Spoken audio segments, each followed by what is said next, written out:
I go for refuge until I'm enlightened to the Buddha, the Dhamma, the Sangha. By my accumulations or practice of giving and so forth, may I become a Buddha to benefit all sentient beings. I go for refuge until I'm enlightened to the Buddha, the Dhamma, the Sangha. By my accumulations or practice of giving and so forth, may I become a Buddha to benefit all sentient beings. I go for refuge until I'm enlightened to the Buddha, the Dhamma, the Sangha. By my accumulations or practice of giving and so forth, may I become a Buddha to benefit all sentient beings.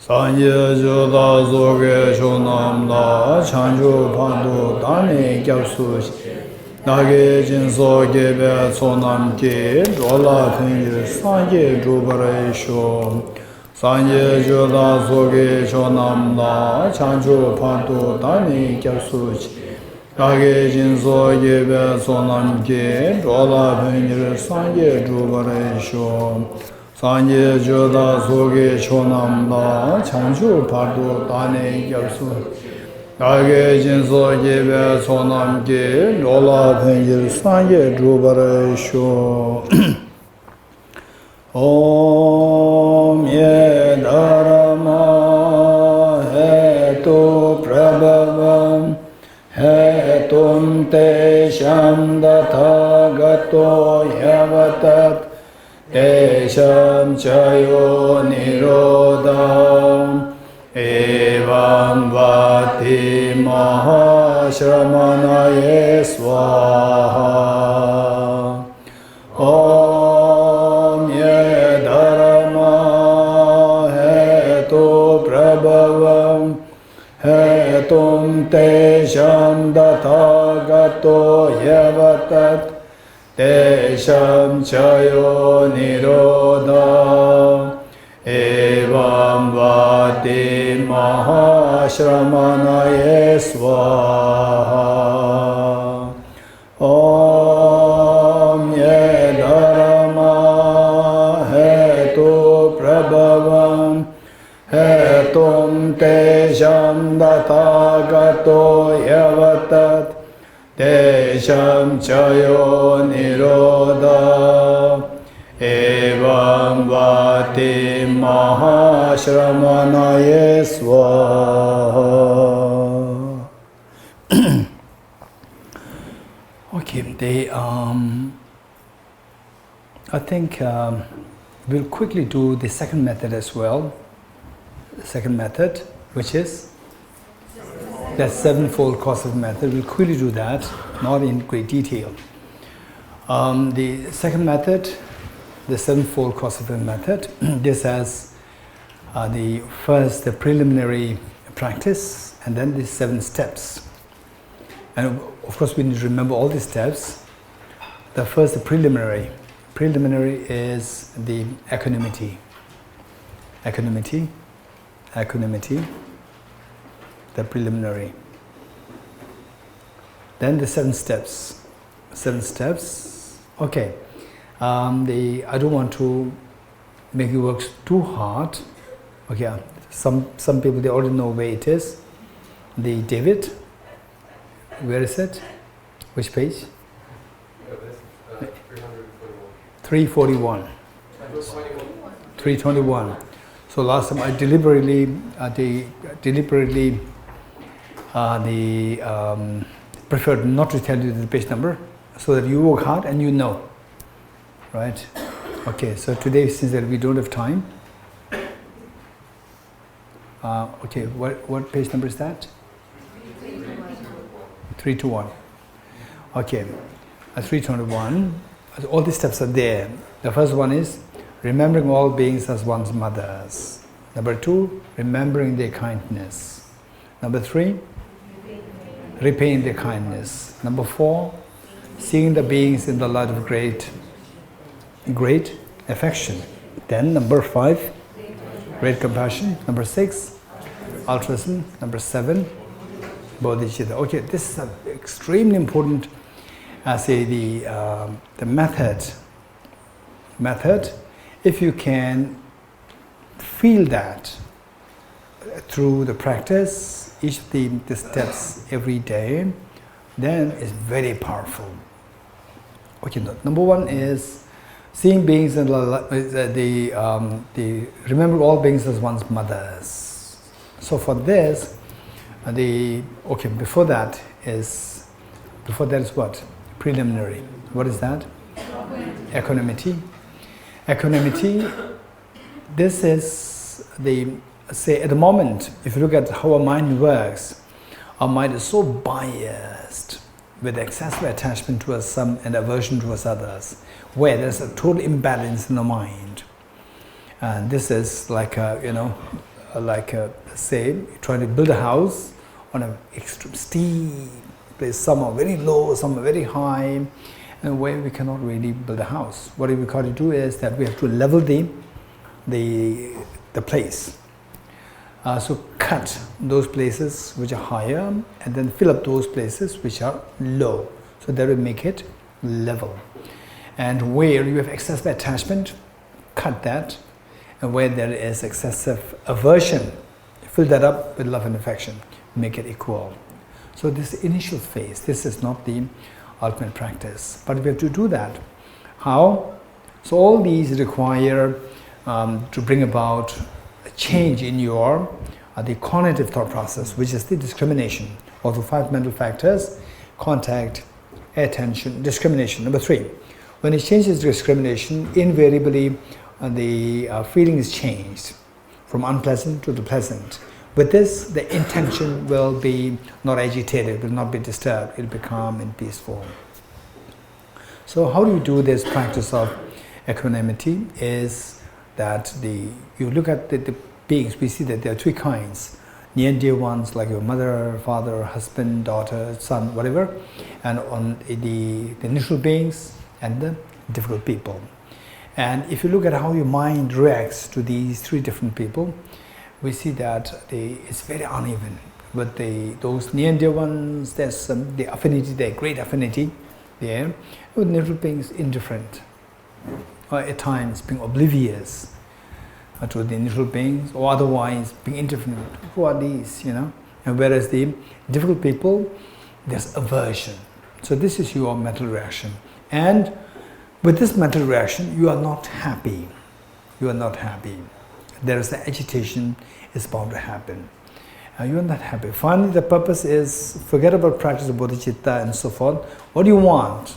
I want to get away from miseries and I want to have the maximum happiness. Let's not forget this. This is a benchmark of your being, your aspiration. So if that were to happen, then say what triggers the undesirable experiences, what triggers the desirable experiences. We see that this uneven attitude towards the beings, that is what triggers miseries. And even the balanced way of looking at beings, that creates the balanced state of your mind towards the beings. It gives you joy and happiness. Okay, so with this, looking at your say near and dear ones like your mother, if you think from the previous life, from the point of view of the previous lives, then we see that even in one lifetime, we see that somebody who is so loving and caring, to whom you feel so close to, that we see that the later part of life, the second half of the life, 2 of you can become deadly enemies. It happens. It does happen. You agree with me? Yes, it happens. Sometimes deadly enemies, for some reasons, second half of the life, you become the closest, extremely affectionate and loving towards each other. This also happens. So if this were to happen within a single lifetime, what I mentioned of the same thing happening when we're separated by separated by lives, meaning say the previous life, in this life we are separated by a new life. Then of course, say this was what actually happened at the time of the Buddha. There was one great arhat, somebody who already had the clairvoyance, the power to read others' mind and to read the previous lives of others. And this great master, or the arhat, he was going for alms round and he saw a family there. Family meaning a young lady, young mother cuddling her newborn child and eating a fish, and the dog, the family dog, she was beating the dog because She was eating fish, and the dog was expecting that she gets that the dog gets something to eat, and she was beating the dog and cutting the newborn. And this monk, the master, from distance, he saw that, and he uttered one verse. He said that, look at this the samsara.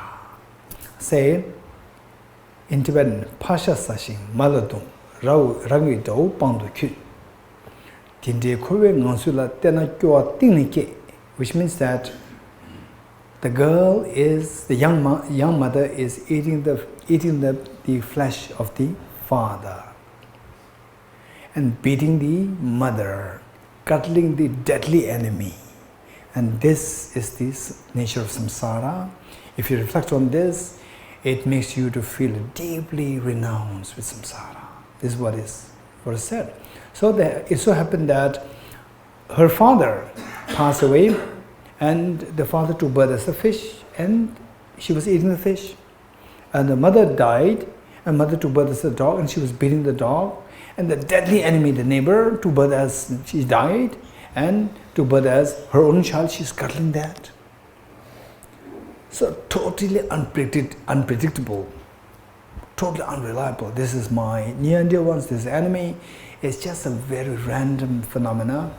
And this is what samsara is. So from that point of view, we see that, okay, so even the person to whom I have excessive affection, what we call as attachment, that person in the past lives can be many times my deadly enemies. So when you think of this, then a little bit of attachment tones down. Likewise, to a different person, indifferent person, or neutral person, although the person neutral in this life, but in the past lives, so many times the person was my near and dear ones, so many times the person was my enemy. So even this person, it's not that I have to leave that person, say this is the neutral person. If you are to feel attached to somebody who you love, even this person had been your loving kin so many times in the past life, and if you were to averse to somebody because that somebody is unkind towards you, if this same person, neutral person, so many times in the previous lifetimes had been your deadly enemies. So likewise, the difficult person, although difficult in this life, but in the previous lifetimes, the person had been extremely, your near and dear ones in the past lives. So the question is, how do we know that there's past life? There's a huge question. How do we know that there's rebirth in the first place? Only when you account for the rebirth, then you can talk about the past life and the future lives. So it's a huge question. And okay, I just like to share one anecdote. And I was in Israel for a conference, and there was a couple, a lady and her husband, a physicist husband. A lady is a Buddhist. Her husband is a physicist, and he will not take things, very easily, accept things very easily, because he's a brilliant scientist, physicist. And the lady wanted her husband to be Buddhist. So what happened was that one year, the second year I was going to Israel on my own, she made a request to the host that I stay in her house. And it did not happen because the host wanted to keep me in his house. And then the next year, the host made all the plans and said that at the last one day you will spend time in this lady's place. And the lady made the request that I be with her and her husband. And finally, somehow the host was kind enough to let her be with me with her husband. So the moment I reached there, she invited me for a very tea refreshment, very quick, no time for resting. And then she started, Geshe, please tell me something about rebirth. And I said, I'm so tired. Rebirth, it requires a lot of, the you should have so much energy to speak about quantum mechanics.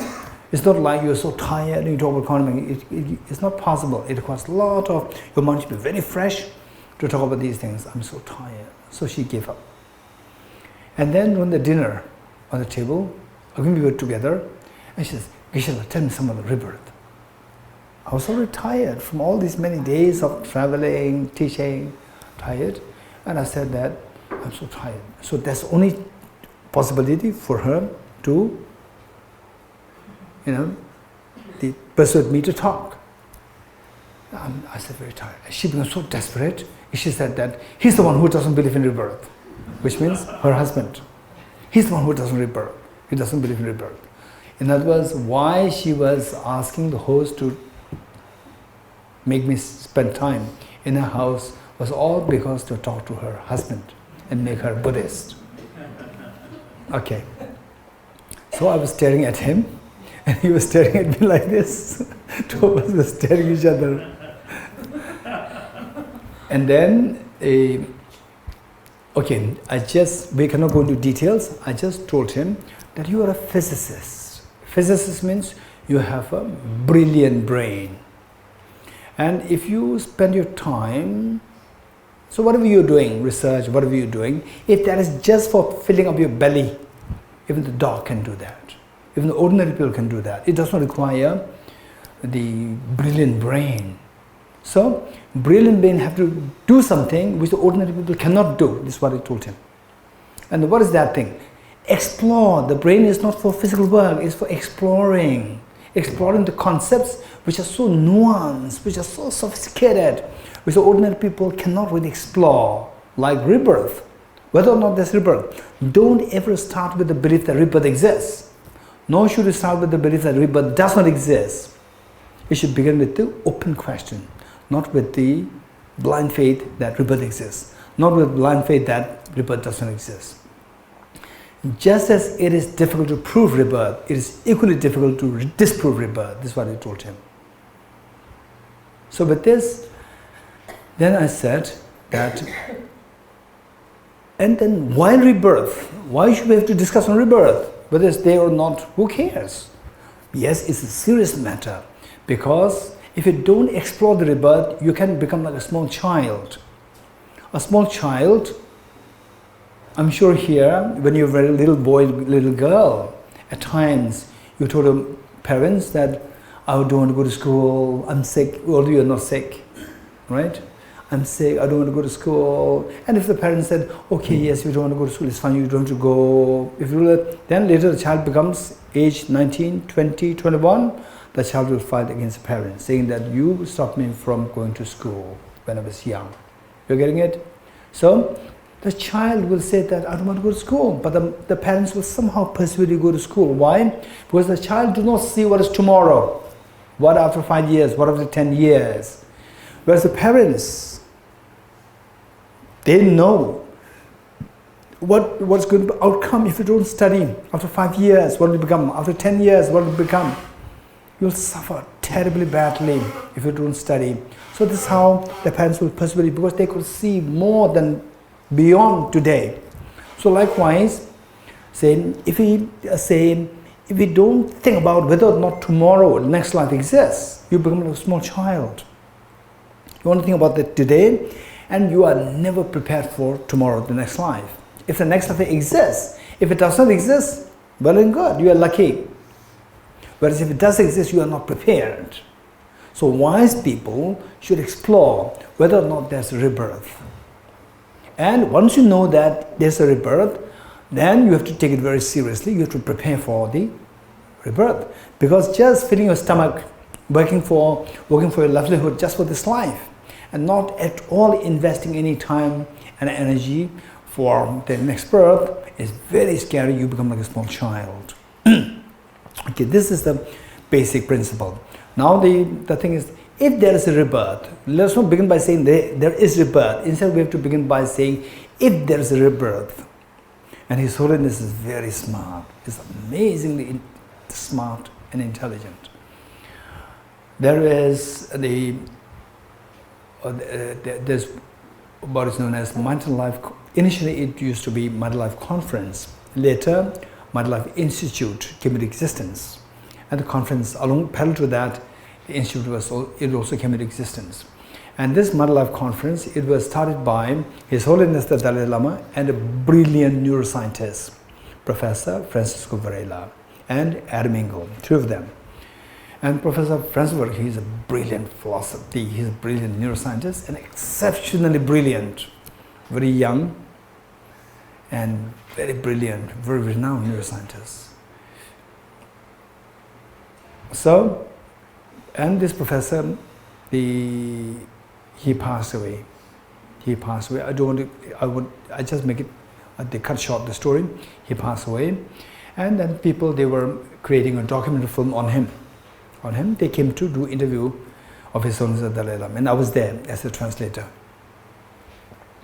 Then they asked His Holiness that, Your Holiness, where do you think Professor Francisco Varela has taken birth?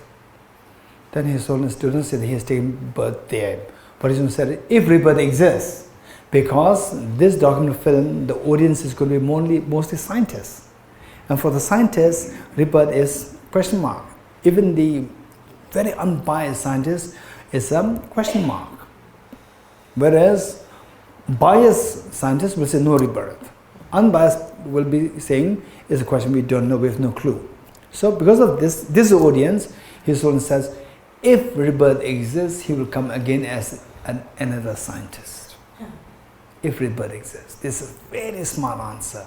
So therefore, we should not begin by saying that rebirth exists, nor should we begin by saying that there's no rebirth exists. So we should begin with the open question, that it can exist, it may not exist. Okay, this is a very important point.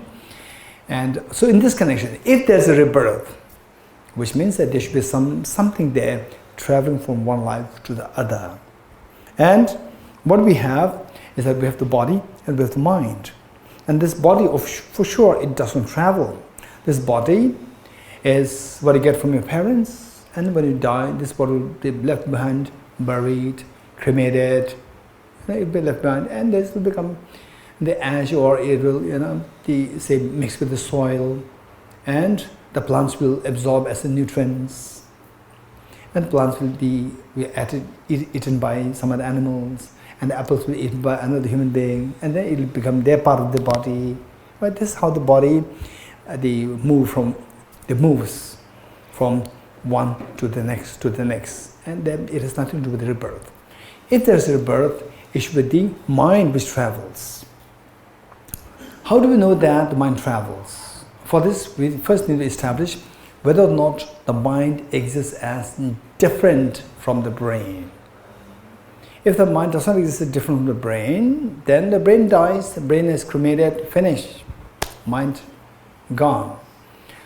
So if there's something traveling, it should be the mind, in which case the mind should be different from the brain. And how do we know that the mind is different from the brain? This is a huge discussion. Okay, so for this, I personally, meeting with Professor, not really meeting, it was like Professor Paul Ekman, a renowned psychologist, and also he is the pioneer of microfacial expression reading. Microfacial expression reading, he's the pioneer of that psychology. And he and His Holiness had he interviewed His Holiness total over the stretch of 3 years, 54 hours of interview. And he was producing this in the form of book. And the Office of His Holiness, at that point when he was almost done with the book, Office of His Holiness sent me to America to work with him to see that His Holiness's voice is well reflected, is not distorted. So I was there with him for 5 days. And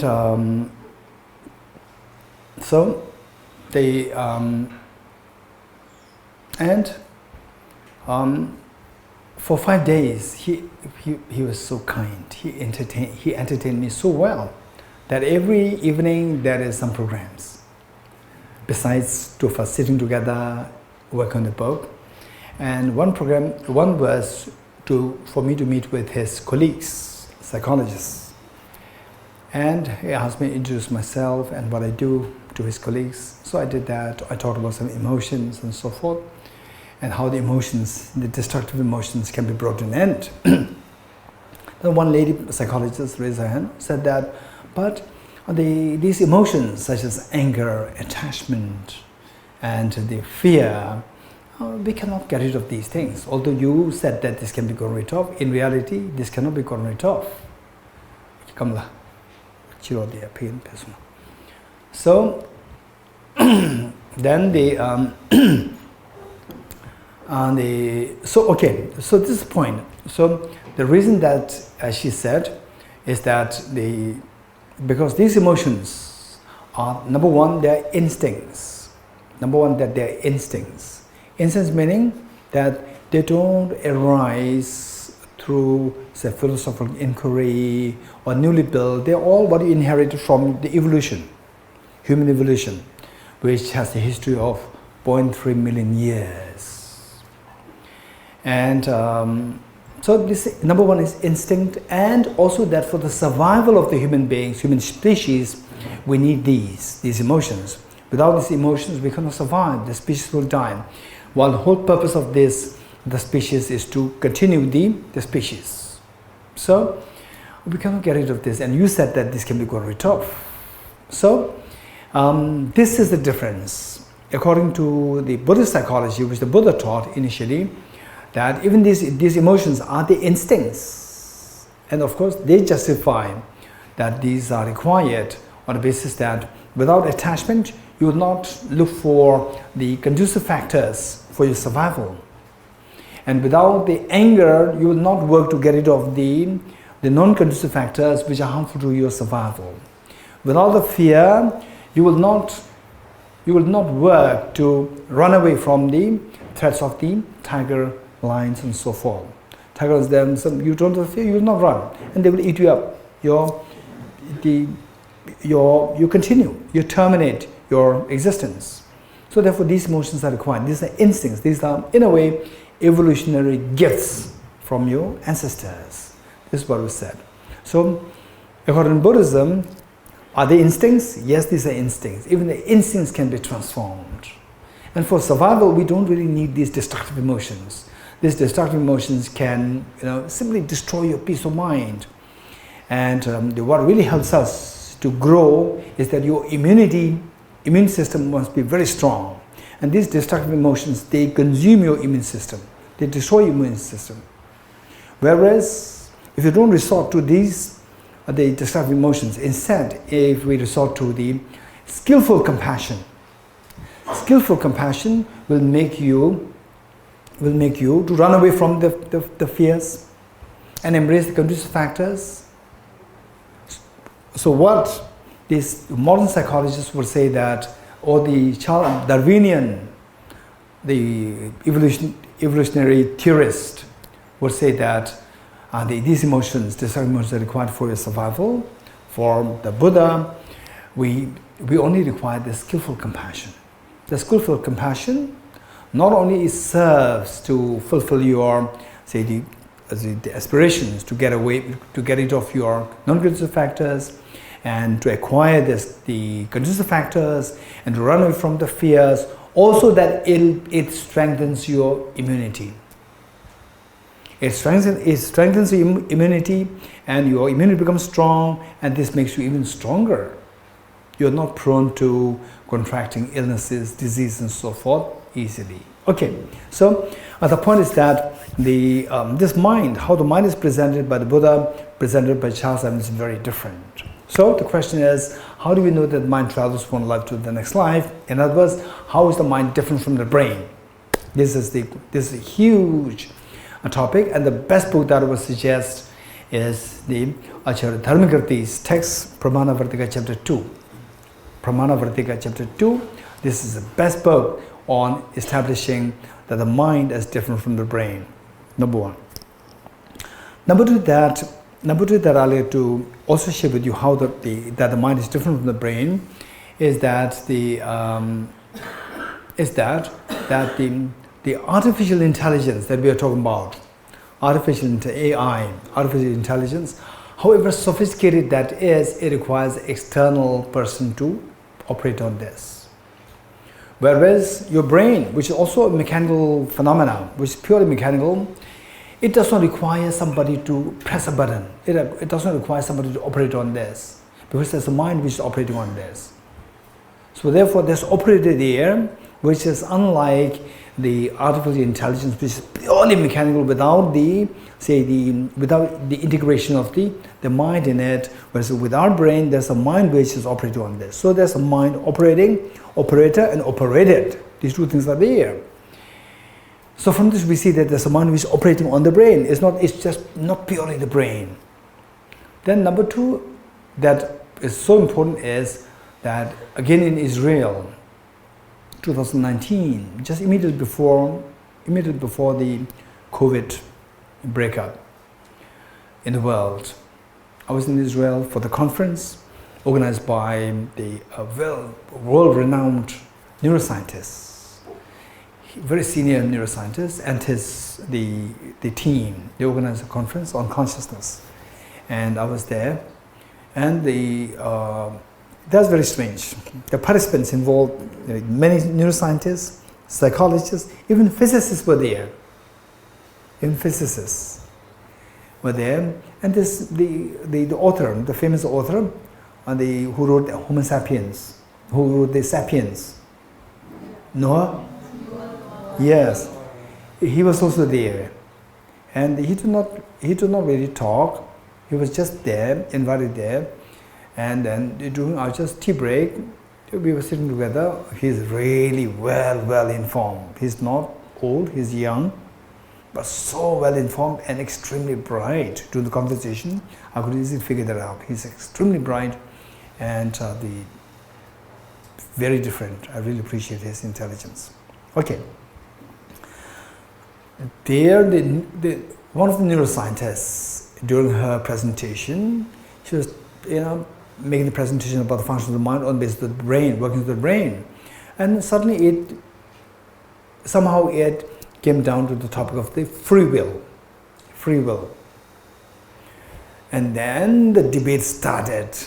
Everyone, as an audience, the physicists, the psychologists, other neuroscientists, they were just bombarding on her as to how do you account for free will if you describe the brain as purely mechanical entity? If you reduce the mind, function of mind, to the function of the brain, if you seek the reductionist approach, how can you explain free will?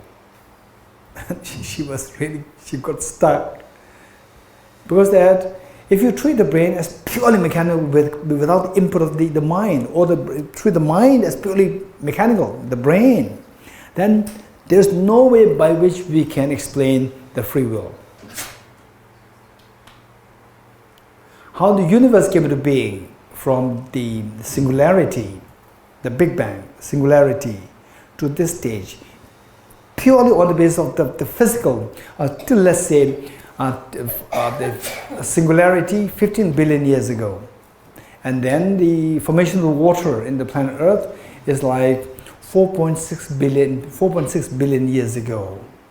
So till that point, from 15 billion years ago to 4.6 billion years ago, according to scientists, there's no organism on this planet Earth. It was purely the chemicals, mechanical things operating. So there is purely mechanical, which means that whatever was initially the case, that determines the next. There's no free will there. Then with organisms coming into being, 4 billion years ago, the first unicellular organism came into being, and from that time, then gradually the free will came into being, particularly with the advancement of the more sophisticated organisms. Then the Homo sapiens, then free will became very vibrant. How to explain this free will? So this was a huge debate there. And then she could not give the answer. Of course, you cannot give the answer if you reduce, if you take the reductionist approach of the function of the mind to the function of the brain. then there's no way by which you can explain the free will. So after this, it was my turn. Then I said that you cannot explain free will purely on the basis of the brain if you don't include the mind. How? Actually, there's no contradiction between what is free will and what is in cause and effect. If it's purely mechanical, like the brain, without involving the mind, then the intention is missing. When the intention is missing, then everything becomes purely mechanical. Purely mechanical, it should become very deterministic.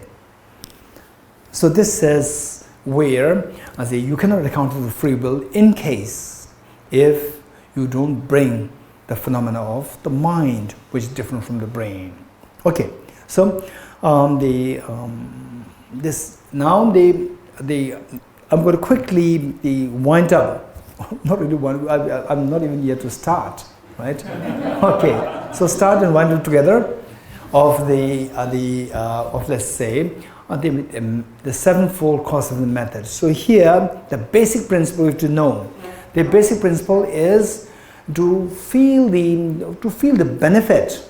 Just try to feel the benefit of all the beings when they were your mothers. To feel the benefit.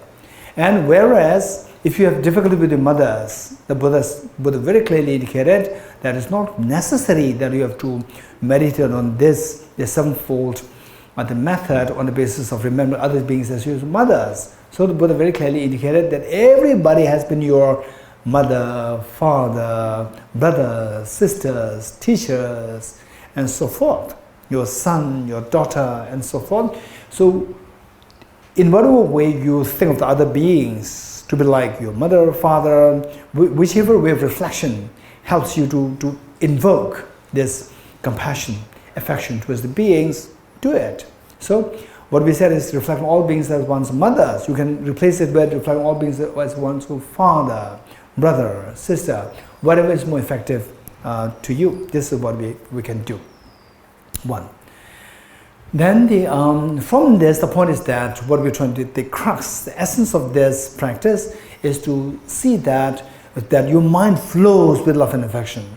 How does mind flow towards others? When you see others as the sources of benefit. You're getting it? So how to see in the conventional world, we see that your mother, somebody who takes care of you, that is what you identify as the most evidently the source of benefit. So mother, father, brother, sister, teacher, whatever you see as a great source of benefit, you think of all the beings in the light of the figure. So with this, then you see that everyone has been so loving and caring towards you. When you wholeheartedly feel that, then your mind, there's no way other than for your mind to flow towards this being. Your mind flowing close towards this being is known as feeling close. Feeling close to is known as the love and affection. So this is how we build up the love and affection. Once you feel that love and affection, then the next is easy. Whatever we did with respect to the equalizing extension method, you take from there. So how you see the beings who you love so much, their real plight, the plight of them deprived of happiness, plight of them being infested with miseries.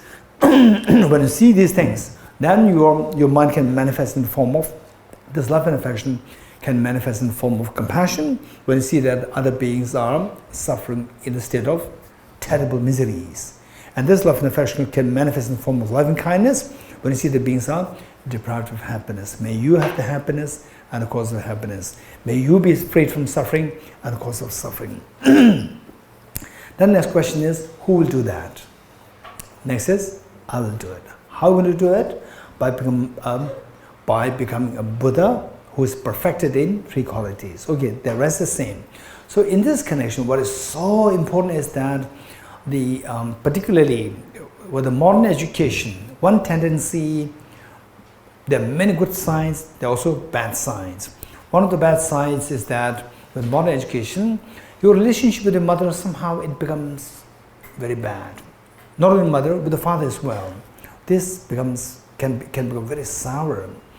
And it's not that, oh, you're from Buddhism, so you have to become so loving to us, is your responsibility, this obligation. No, don't go like this. Don't force yourself. Don't force yourself. Just use your intelligence to change your discrimination. Then automatically feeling will be changed, and then automatically, invariably, the intention will be changed. And then the transformation happens from within. You don't force yourself. So how to do that is, one is cognitively look for different perspectives to see the reality. For example, like, okay, I'd like to share this anecdote that the 2003, almost like 20 years ago, I just finished my Geshe degree. I was sent to Cambridge University for my English proficiency, and then from there I came back, and then Emory University in America, they requested me to teach their study abroad program. Teach the students who are part of the study abroad program. They conducted the program in Dharamsala. So I was there and teaching the students, giving for 1 semester. And the students were with us for 3 months. So after giving all the teachings, 3 months, then the students went for a field trip, coming back, and they were coming to see me to just say bye. They were leaving. And then everybody came to see me, and one boy came and just on behalf of all his classmates told me that they were all now leaving for America. And he said that there's one girl who will leave 1 week in advance. And I said, why? And he said that because her mother is going through terminal illness. Because of this, she has to go. And then he said, but the girl and her mother, two of them, they don't go along well. Okay. Then the next day, the girl came and said, Genla. Genla means it's a way in a manner in which you fondly address somebody as your teacher. Genla. And particularly, this is how the Tibetans address. Then said that I have to leave 1 week in advance. And I said, why? To meet my mother. My mother is suffering from terminal illness. And I said, okay. And she said, but I don't want to go. And I said, why? Because the two of us, we don't go along well. Then I told her that I don't know your mother. I know you so well. I know you for the last 3 months. I know you so well. Although I have never seen your mother, I never heard about your mother, but I could conjecture how much your mother took care of you when you needed her love and affection. This is proof. Who you are today is the proof. You are such a healthy young girl, very educated, very healthy, and the very smart girl. This is a proof that your mother did her job to take care of you when you needed her the most, when you are in your vulnerable years. Now is the time for you your duty is not yet done. Your duty is yet to be fulfilled. That she's the problem. Now it is your time to support her. And now don't expect your mother to give you love. Now it's time for you to give love to your mother. You've already studied bodhicitta. You've all studied wisdom of emptiness. You've all studied the kindness of the parents. And your mother never heard about these things. Now it is your responsibility to to help her, support her. Then she started to cry. And I asked her, you do one thing, just go back in time. Don't think of your mother now. Think of your mother when you go, by going back in time. Today you are 19 years old. When you were 10 years old, when you were 9 years old, 8 years old, 5 years old, 4 years old.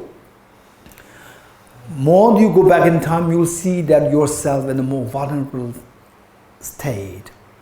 The more vulnerable state you are in, the more you are dependent on the mother, and mother did not neglect, did not miss to take care of you when you're vulnerable. go back in this time. In this world, only your mother and father knew you so well. As somebody just looked at you, you were just a piece of flesh, born. You don't know how to talk. And the mother smiles at you, talk to you. Although you did not understand anything what she's saying, but she talked to you. And today, if she talks to a pillar, people think that she's crazy. But she talks to you when you are like a small pillar without knowing what she's talking. Still, it's all out of compassion. You have received that. Just go back in time and learn yourself. And you also felt the same thing towards your mother in those days. When you are vulnerable, you cannot be separate. You cannot imagine that your mother will leave you for one day by yourself. You will just burst into tears if you see that there's a prospect of your mother leaving you for 2 hours, 3 hours, for whatever reason. Why? Because you also love the mother so much, and this seed of love is there within you. The only thing is that as you become more and more self-sufficient, that seed, the beautiful seed of love and affection, very strong seed, that goes at the bottom, down, bottom. Now it is time. The more you think back in time, the seed that has gone too down, it'll come out more and more on the surface. And then she started crying. And she said that, okay, now I understand it. Yes, I understand it. Now I realize it's my mistake. But even if I go there with this acknowledgement, my mom will not accept me. I said that, wow, that's amazing. As long as you are changed, that is what is required. That rest can be easily taken care of. So you are changed, the rest can be taken care of. And she was crying. And I said, don't worry. Now you don't have to go 1 week in advance. What you do is that instead of going there, you send an email to the mother. Send an email to the mother. In the email, don't write anything about your relationship. Just say that, Mom, I have received the maximum love from you. Now I realize that I've received the maximum love from you when I needed you the most. And you did not fail to do this duty. And now it's my turn. It's my duty to pay back the kindness that you have given to me. And I'm eager to come to see you and serve you. Just write this. And she said it took her 3 days to write this email. On the 4th day, she came and said that, Genla, now I received a reply from my mom. My mom has already accepted me. Beautiful. Then look, this is magic. This is magic. Where the daughter changed and the mother could see that the daughter has changed, and the mother, with great excitement, she is looking forward to see the mother. See the daughter, and the daughter with great excitement, she is looking forward to see the mother with so much joy. All these 16 hours of travel to America from India, there was joy in the heart of the daughter. There was a joy, no aversion. And in the heart of the mother, waiting there so eager to see the daughter. It was a met. And then the mother survived for the next few months, 5, 6 months, and all the students were expected to write the dissertation of what they studied for the 3 months, 1 semester. And she wrote a dissertation in the form of a commentary on Aranagarjuna's the Precious Garland. And this dissertation she sent to me, and the dedication line which she wrote is so beautiful. So from reading this, I could imagine that the moment she landed there in America and met her mother at the house, at the home, I could imagine every day, the moment the mother wakes up, the mother is just craving to see the face of the daughter.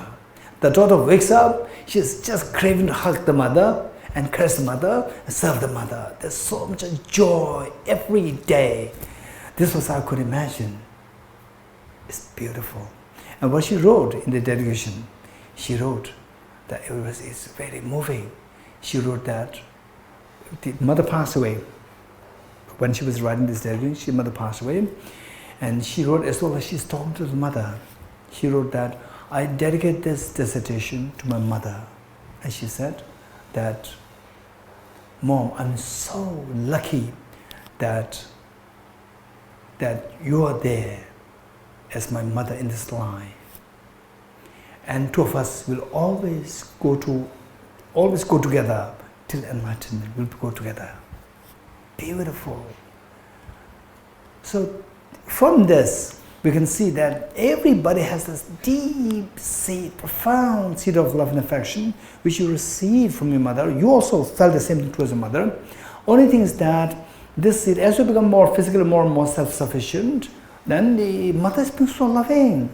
In the eyes of the mother, you are always a small child, a small girl, small boy.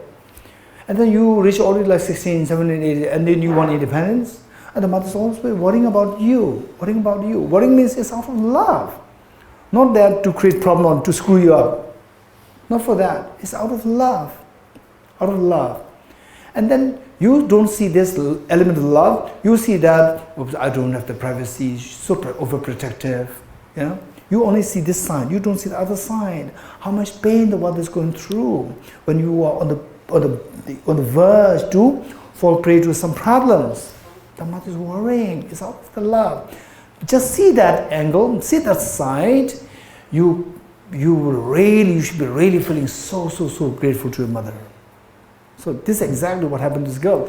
Just imagine the last, like say the 4-5 months together, the mother and the daughter, which they could not really feel even for a moment. The last perhaps like 5-6 years, they could not feel that. Suddenly they felt that this is magic. Just imagine the mother every morning she gets up and she just craves to see the daughter's face. And the daughter wakes up, she just craves to serve the mother. So beautiful, so beautiful. So this is very possible. And knowing the reality of how every being has been one's mothers in the former lifetimes, and you feel this, then your mind will flow towards all the beings. Then naturally it can manifest in compassion and loving kindness. And then who will take the responsibility to free all these dear mother sentient beings from suffering, to give them maximum happiness? I will do it.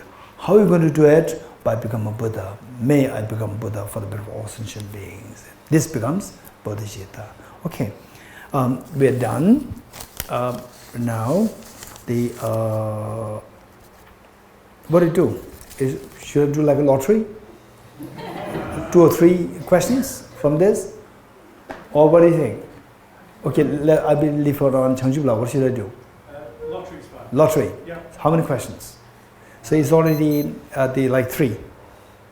3 questions. No, it's already 1 o'clock. 2 questions. 3 questions. Okay. Somebody will say, okay, let's say,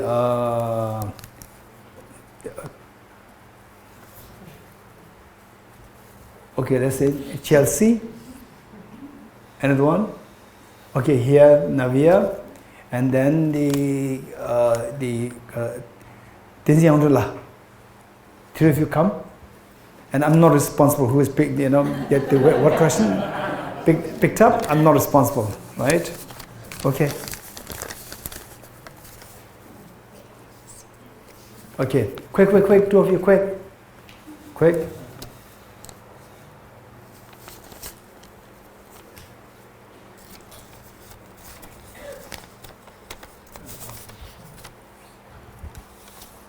Okay, so what you do is that 2 of you sit down on a place and you read the question one by one. Okay, first Chelsea.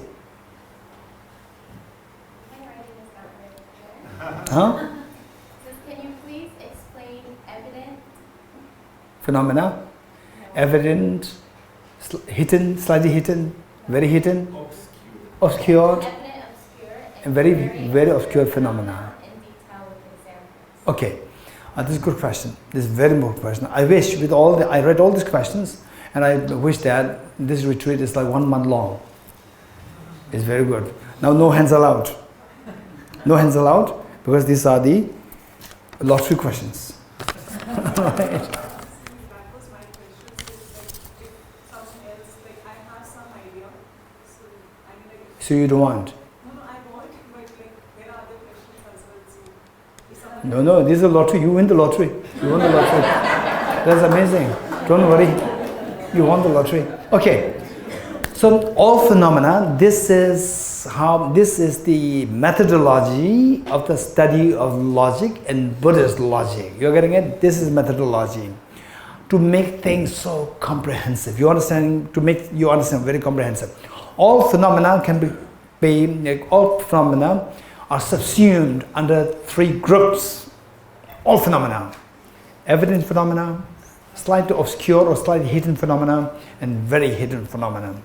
And you cannot imagine any phenomena which doesn't fall under one of these three groups. You're getting it? One is known as the evident phenomena. Evident phenomena are those things which we can evidently cognize. For example, what's in my hand? A flower. How do you know that? I can cognize with my eyes, with the direct perception.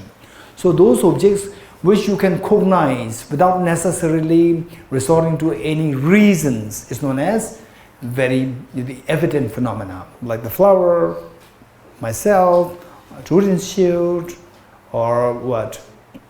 Or today is the last day of this retreat, BODHICITTA retreat series, and 19. These are all evident phenomena.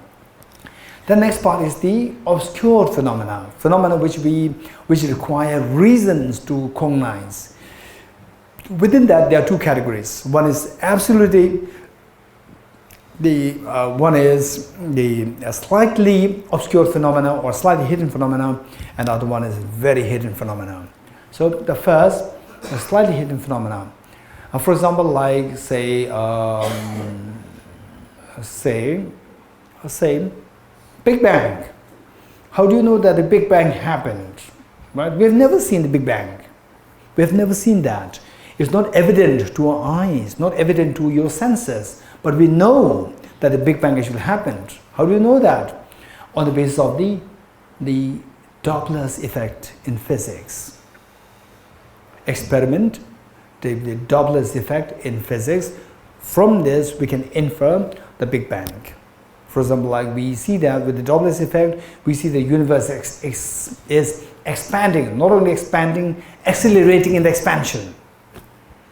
So this acceleration in the expansion means that you go back in time, say today this size, 5 billion years ago it was this size, 10 billion years ago this size, 15 billion years ago altogether, the whole universe altogether at one point, known as singularity. So now going from this time, coming back in the future, initially it exploded. It exploded. And how do you know that the universe expanding and accelerating in the expansion? Through the Doppler's effect. Okay, so this is what we cannot see evidently, but we can infer through reasons.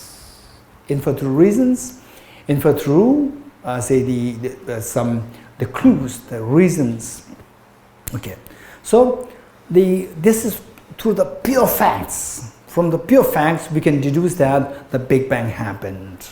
That is slightly hidden phenomena which we can cognize by dependence on the reason based on pure facts. Okay. Number 3, very hidden phenomena.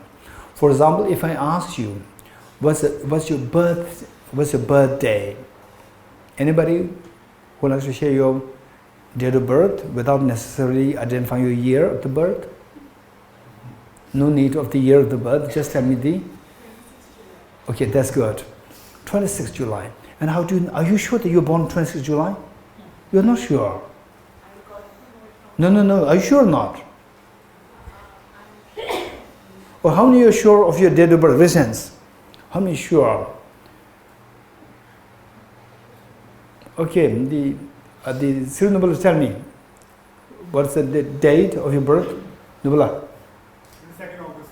22nd. Are you sure you're born on this date? Are you sure? Okay. So look, yes.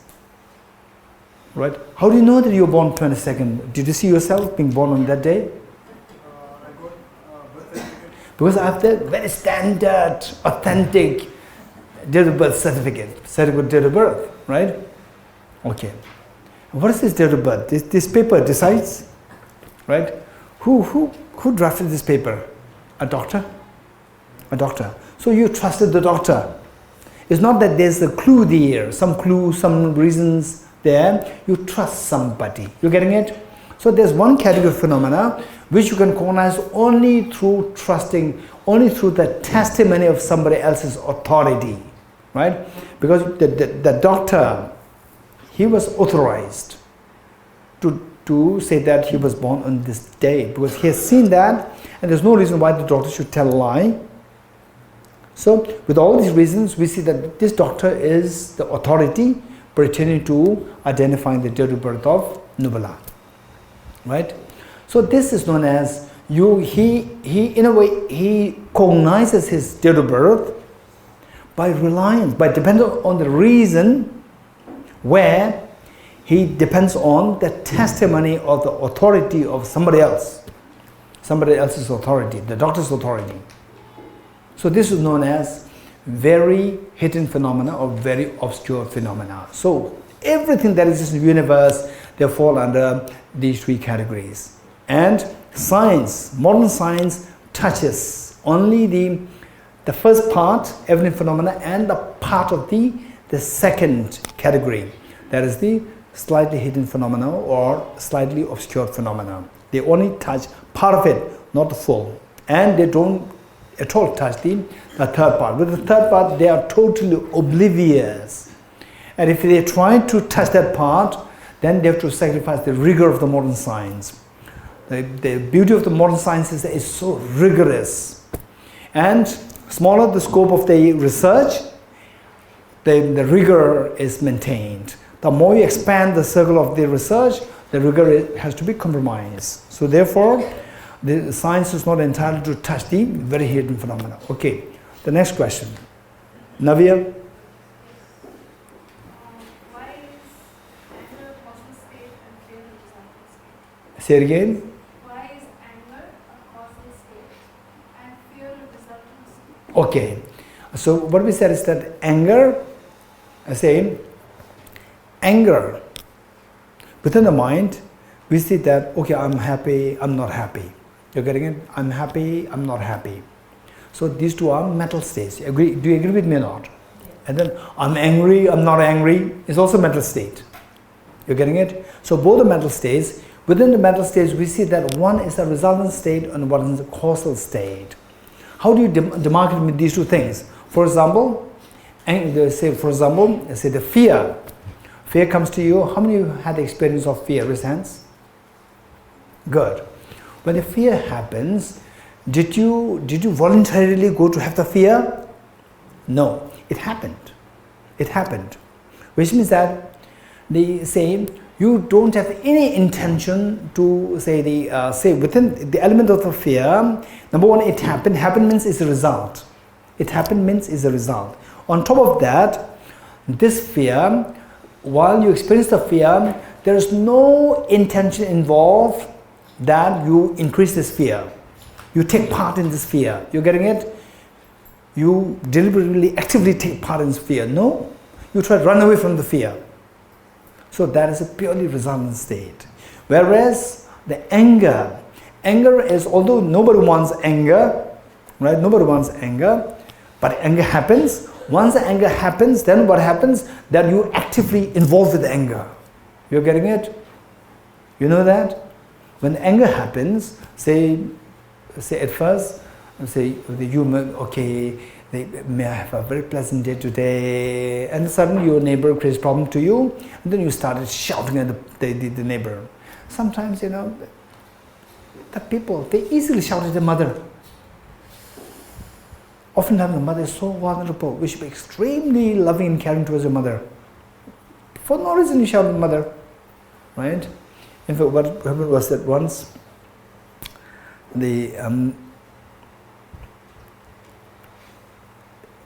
when I travel to one city in India, there's a family my host family. I always stay in their place. The father, mother, and 3 daughters. And they, so one time, all of them were coming to Delhi. So I said that when you come to Delhi, you will come to my place. And particularly, I know that the mother may be, a little complicated. So I went to the mother to explicitly extend the invitation. When you come to Delhi, you must come to my place. And she said that, oh Geshe-la, I have this hip problem, I have this knee problem, this problem. It was winter actually. Delhi winter is acutely cold. I have this problem, that problem. And I know how to make her say yes very easily. I went there out of courtesy, out of giving respect to her. Then she said, oh, because of this, which means she's not coming. It's very easy for me to make it happen. I went to the eldest daughter, told her that when you're coming to Delhi, your mom is not coming to my place. She said, no, we're all coming. I said, no, I told her personally. She said that she has this problem, that problem. She said, then they said, Mom. The mother said, yes. When we are in Delhi, we'll all go to Geshe-la's place. She said, yes. Finish. That's very easy. Okay? It's all because of mother's love, right? And if the son is a little aggressive, then the mother will, be the victim. It's so vulnerable. It's all out of love that she becomes vulnerable, not that she's weak. We should not forget it. Okay, so then with the anger, what happens is that with the fear all alone, you constantly don't want to indulge in this fear. You want to get away from this. With the anger, once you're in the grip of the anger, you indulge in the anger. This is the causal. Causal meaning that you make it stronger. That's the causal. So anger is a causal, and the fear is the purely resultant state. Okay, what is next? Fine, read the first one. If the world is an unfathomable substrate free of any attribute upon which our mind recognizes or projects separate entities like seeing animals in the crowd, is the treasury of mind object which can be recognized eternal and changeless. Okay, bring the question here. Because I read it, and this requires the good explanation. This is a good question. And you have to read the second one also. I'll give it to you right away. Hey. Don't run away. Here. The second question. You'll read later.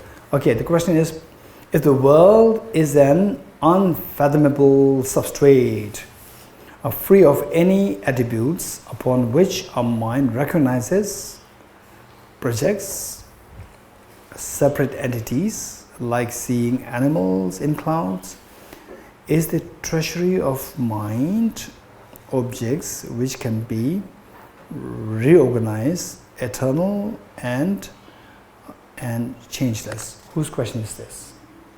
Okay, tell me. Directly tell me. The question. Question? So if we're seeing people and animals and walls and so on some substrate which is free of attributes, that our mind, due to karmic conditioning, recognizes faces and so on, so something is recognizing faces, and it has the ability to recognize faces, clouds, colors, and so on. Is that library of things to be recognized eternal, or is it also changing? The one who imputes as animals, clouds, and so forth. So, for example, that agent. Yeah. So that agent, is that eternal? Is this your question? No. So there's like a library of things that I can recognize. Okay, let's say what you're saying is that there's a substrate there. So with the substrate, there's nothing there as a hand, animal, nothing.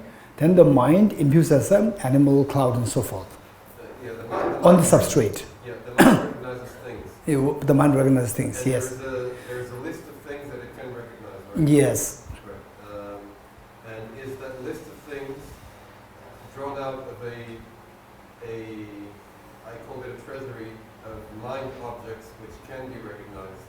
Okay. Is it In other words, let's say there's a substrate there, and substrate there, from the substrate per se, there's no cloud, there's no animal, nothing, but the mind views as, sees as, or perceives as animal, cloud, tree, leaves, and so forth. So how does the mind decide it? There should be some dictionary there, or some source there. Okay, I have, let's say that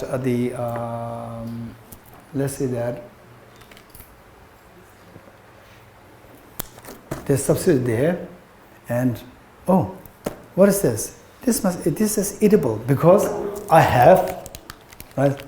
Oh, this is edible. So mind projects as an edible because I have edible there as a joint which is very similar.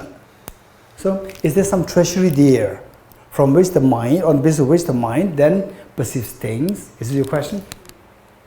Yeah, exactly. Are the things that are recognized? So I think the simple way to put it is, are the mind objects which are seen on this thing, are they eternal? Like if I see a painting of Mickey Mouse. Eternal, there are two connotations. Eternal in space or eternal in time? In time? Eternal. Okay. Like it's drawn from a source which is forever there. Okay. So it's not like when you say source, the mind is here, source is there, as well like there are two distinct entities. There is no such two distinct entities.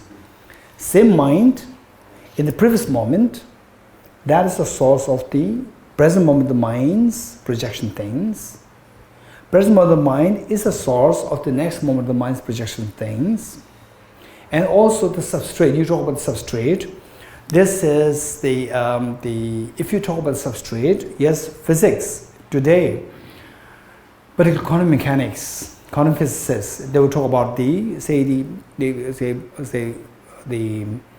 quantum vacuum. It's not actually vacuum. There's a substrate there. There's a tremendous, innumerable, the infinite, the potentialities, the potentials there. This is what they talk about. Again, so if you really understand the philosophy of emptiness, then even this, so we know the two things, right? Conventional analysis and ultimate analysis. So we talk about emptiness with respect to the which of two minds? Ultimate analysis.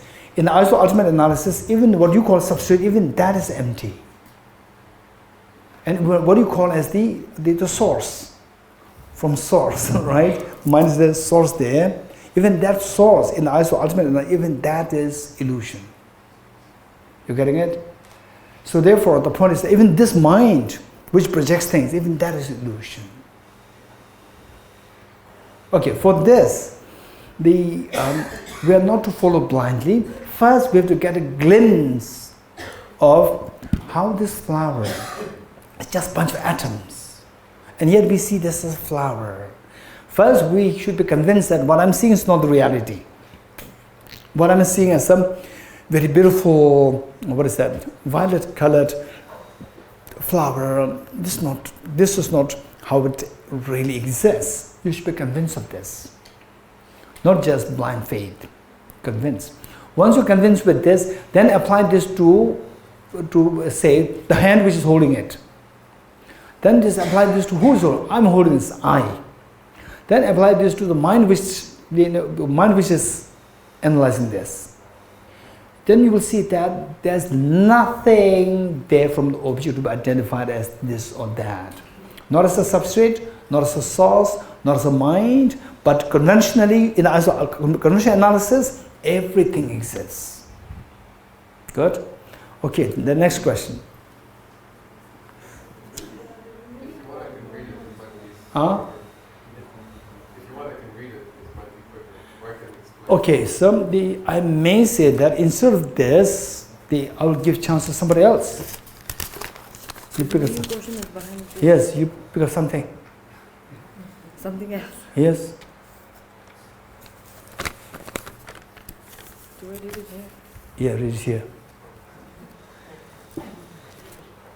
Like the example of not eating at night implies eating in the day, to my mind, absence of objective existence implies Subjective. affirms or presence of subjective existence. So why is emptiness a negative, non-affirmative phenomena? Did you understand the question? No, I'm nervous. She read it so well, and she said, I don't understand because I was nervous while reading it. You read it so well. Thank you, Tenzin Yamdullah. Okay, the question is, Tenzin Yamdullah, for you. The question is, you sit down, sit down. You have to listen to the question, right?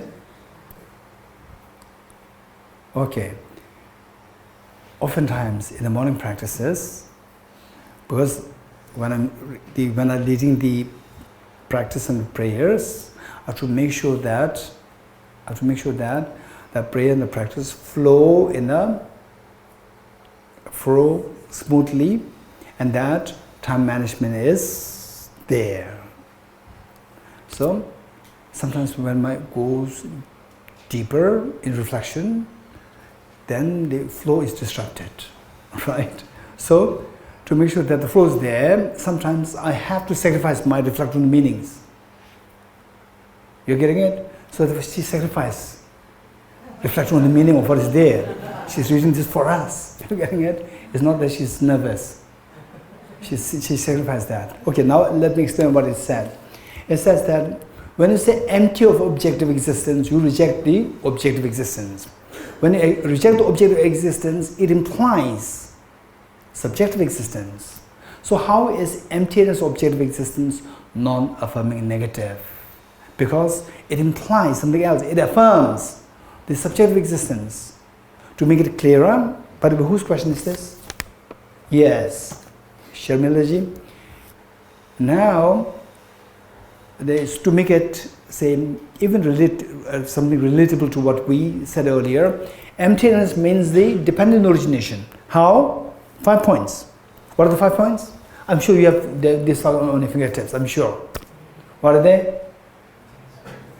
First, the emptiness. Number 2, it is a meaning of, it is a short form of emptiness, independent existence. Number 3, it means nothing exists independently. Number 4, everything exists by dependence. You're getting, nothing exists independent means everything exists by dependence. This is implied. You're getting it?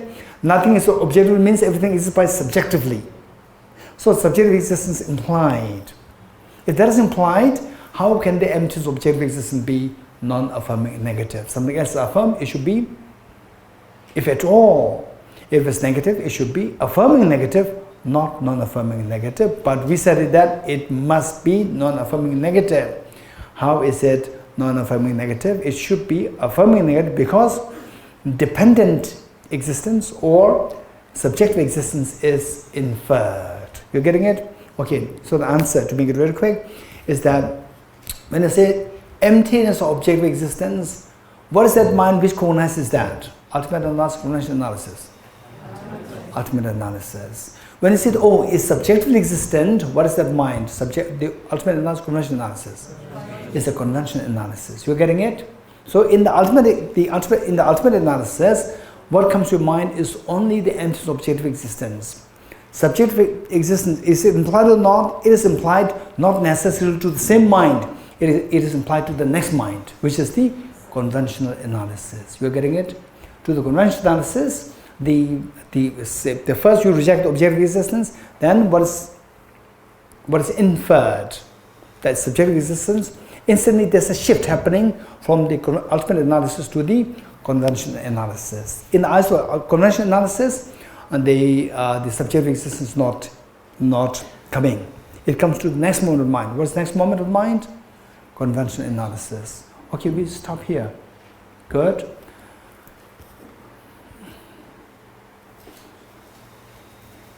Okay.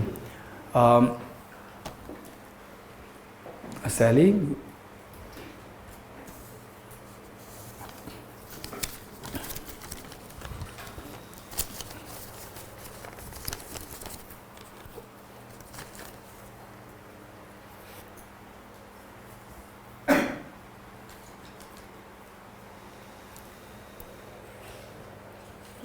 few words or just... You want to say? I just... Okay, here. Oh no, I don't. Without mic, I don't think it will be audible. Thank you very much, Geshe Dorji, and people here, for honouring us here at Root Institute with your presence and all your very devoted students. I'm very impressed by the students and yourself. Thank you so much. And this is just a small offering to thank you for coming, and we hope you will visit us again sometime soon. Thank you very much.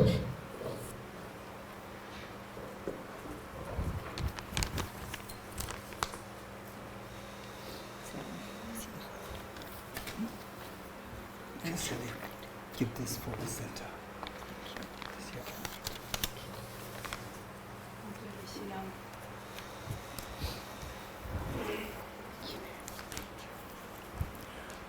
Okay, now we'll do a dedication prayer. Where is it?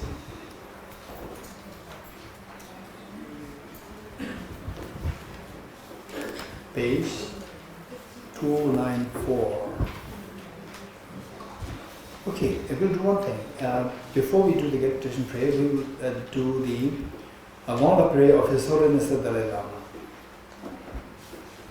It should be...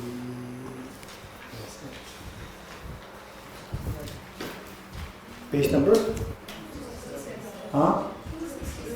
267. Okay.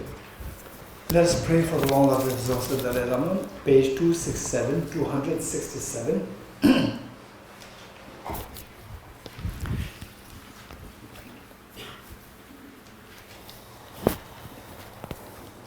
Okay.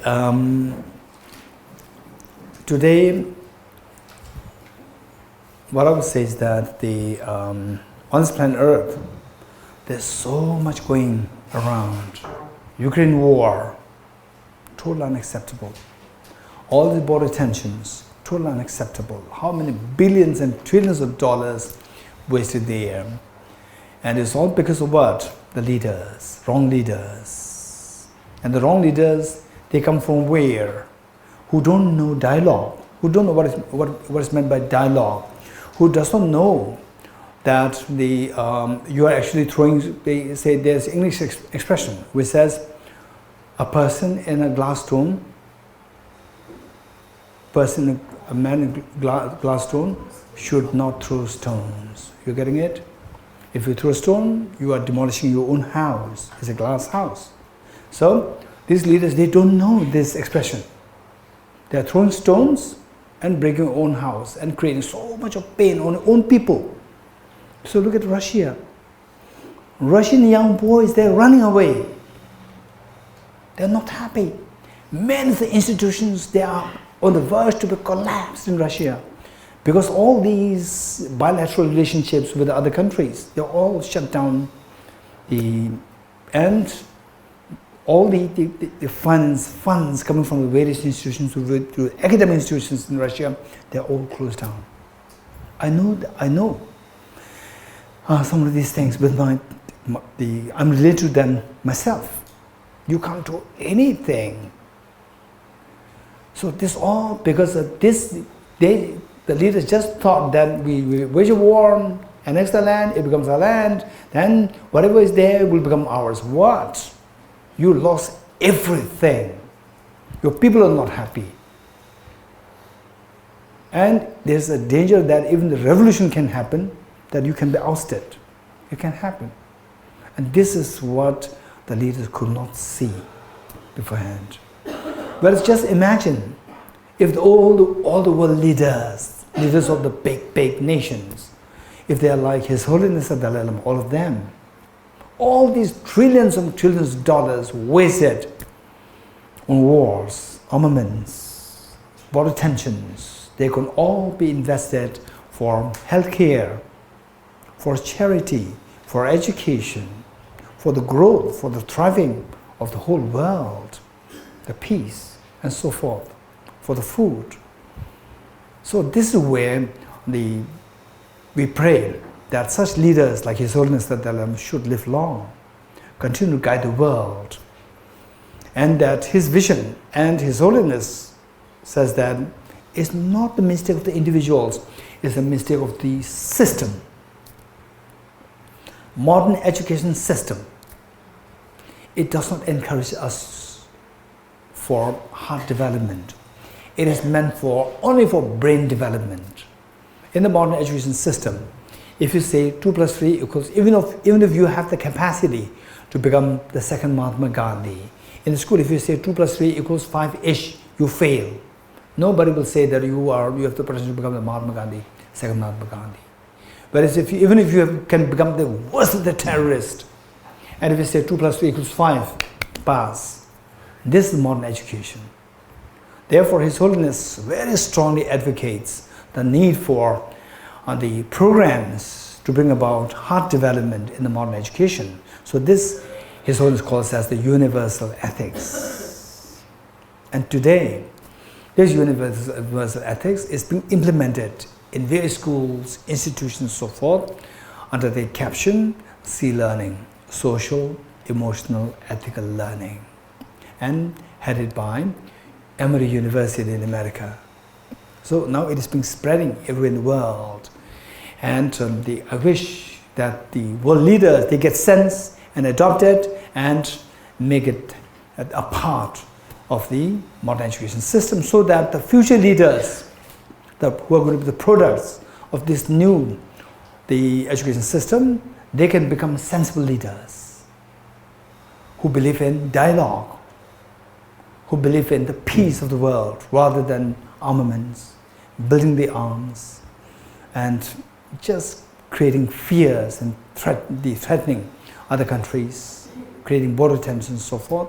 So this is where we really need to pray that His Holiness's visions, the vision of the universal ethics, be implemented in the modern education system as soon as possible, that it succeed as soon as possible. So with this in mind, let's pray. Let's do this recitation wholeheartedly for the world. Song for the immortality. Pray for the long life of His Holiness the Dalai Lama.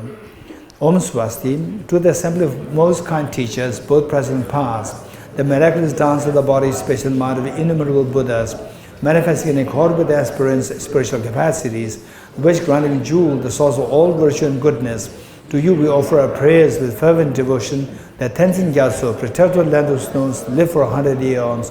Shower on him your blessings, so that his aspirations are fulfilled without hindrance.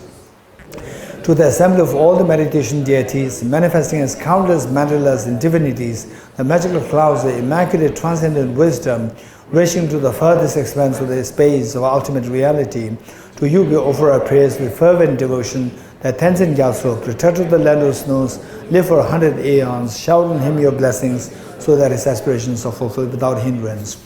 To all the victorious Buddhas of the 3 times, endowed with 10 powers, and who are even masters of the gods, and whose attributes of perfection are the source of all compassionate deeds, banking the vast ocean-like realm of sentient beings, to you we offer our prayers with fervent devotion, that Tenzin Gyatso, protector of the land of snows, live for 100 aeons. Shower on him your blessings, so that his aspirations are fulfilled without hindrance. To the assembly of sacred doctrine embodied in the 3 vehicles, supremely serene and jewel treasure of enlightenment, stainless, unchanging, eternally good, and the glory of all virtues, which actually liberates beings from the suffering of the 3 worlds. To you we offer our prayers with fervent devotion, that Tenzin Gyatso, protector of the land of snows, live for 100 aeons. Shower on him your blessings, so that his aspirations are fulfilled without hindrance. To all members of the enlightened, noble spiritual community, who never stray from the thoroughly liberating adamantine city, who possess the wisdom mind that directly sees the profound truth and all mechanisms of cyclic existence. To you we offer our prayers with fervent devotion, that Tenzin Gyatso, protector of the land of snows, live for 100 aeons. Shower on him your blessings, so that his aspirations are fulfilled without hindrance. To the assembly of heroes and dakinis, heavenly beings of the 3 worlds, who appear to the highest paradises in their sacred places and in the cremating grounds, and who, through creative play in the 100-fold experience of bliss and emptiness, support practitioners in their meditation on excellent path. To you we offer our prayers with fervent devotion, that Tenzin Gyatso, protector of the land of snows, live for 100 aeons. Shower on him your blessings, so that his aspirations are fulfilled without hindrance. to the ocean of protectors endowed with eyes of transcendent wisdom, the powerful guardians, the upholders of teachings, who wear the inseparably on their merit locks, the knot symbolizing their pledge to the Vajradhara. To you we offer our prayers with fervent devotion, that Tenzin Gyatso of the land of snows live for 100 aeons. Shower on him your blessings so that his aspirations are fulfilled without hindrance. Thus to this congregation of excellent and undeceiving refuge, we pray that the prayer of this expressed from the heart, filled with a fervent devotion and humility, where the body, speech and mind of the soul of the land of snows, the supreme Mangalam of Sant Tenzin Gyatso, be indestructible, unfluctuating, unceasing. May he live immutable for 100 aeons, seated on a diamond throne, transcending decay and destructions. You are the jewel heart embodying all compassion and beneficial deeds. O most courageous one, you carry on your shoulders the burden of all the Buddhas of the infinite realms. May all your noble aspirations be fulfilled as intended. By virtue of this, may the heavenly doors of the 14th era open eternally as a source of reflection. Most signs such as apex of existence release as a sacred teaching flourish through all times and in the realms. May the nectar stream of the blessings of the lotus holder always enter our hearts and nourish them with strength. May we please you with and may we raise the beyond shores of perfect compassionate deeds through the blessings of the wondrous Buddhas and Bodhisattvas. May the infallible truth of the laws of dependent origination, and by the purity of our fervent aspirations, may the aims of my prayers be fulfilled without hindrance. Okay, end direction prayer. Page 294, 294. In the land encircled by snow mountains, you are the source of all happiness and good. All powerful Chenrisi Tenzin Gyatso, please remain until samsara ends. Just as brave Manchurian Samantabhadra too realize things they are. Also, I dedicate all these merits in the best way that I may follow their perfect example. I dedicate all these rules of virtue with the dedication praised as the best by all the Buddhas who appeared in the 3 times, so that I might perform the noble Bodhisattva's deeds.